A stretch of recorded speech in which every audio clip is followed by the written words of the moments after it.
Before moving off on my own to California, I lived basically in the middle of nowhere on my dad's ranch in Colorado. It was a beautiful, huge property. I just never loved living in a rural setting. I found it boring. Plus, as that old cartoon Courage the Cowardly Dog stated, creepy things happen in the middle of nowhere. There had been a number of times that people had trespassed on our property, just why my dad owned 3 different guns. There was one time he had to chase 2 men off the property with his rifle. What I'm about to tell you happened a few years back. I think it was in the middle of June. I was home alone as my parents were on vacation together, and my little brother was out with friends or at his girlfriend's house for the night. I don't remember. It was a hot night for Colorado, so I had all the windows open.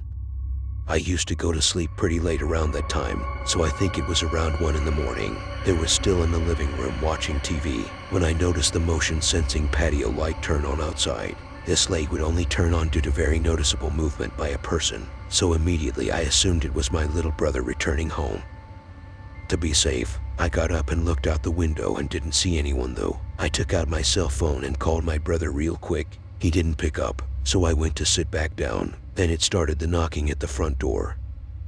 Our door had a peephole because obviously anyone come into our house went out of their way to get there, so we need to know who was there before opening the door. When I went to go peek through the peephole, I didn't see anyone, so I'm immediately thinking ding dong ditch. Possibly some local punky kids, possibly my brother. I was hoping the second was the case. I shut the blinds now because I became paranoid that I was being watched. I shot my brother a text saying, if I find out it's you, I'm not letting you in.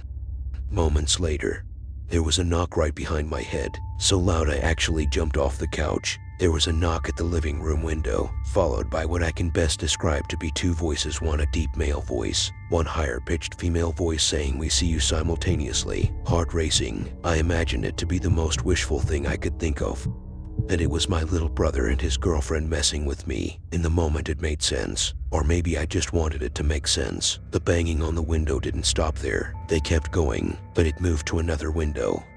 This time the window in the dining room where I didn't shut the blinds. From the angle I was standing at, I could see 2 figures out the window, but no chance could I see anything about their faces. I didn't look at them as I ran upstairs to my dad's room to get one of his guns from under his bed.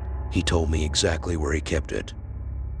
Just in case of an emergency, I loaded the rifle and ran downstairs to the dining room window, but they weren't standing there anymore. With a loaded gun, I felt a lot more confident in opening that front door and going outside to confront the situation.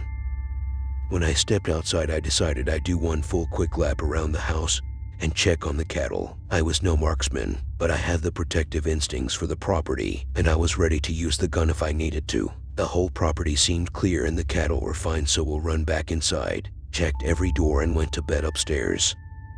For half an hour, peace and quiet, until I heard a disturbing sound come from downstairs and outside.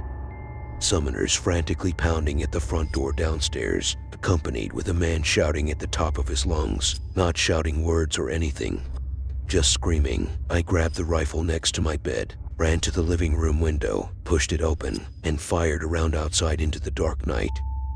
The screaming and pounding starts, and I heard 2 sets of footsteps quickly stop off the wooden porch, and then there was nothing but the sound of the night crickets. The rest of the night, nothing happened. Actually, nothing ever happened again until I moved out, but it was not my brother and his girlfriend. I found out the next day. My dad was proud of me when he heard I protected the property. I'm just grateful my dad has those guns, and I only agreed with his owning and even more after that.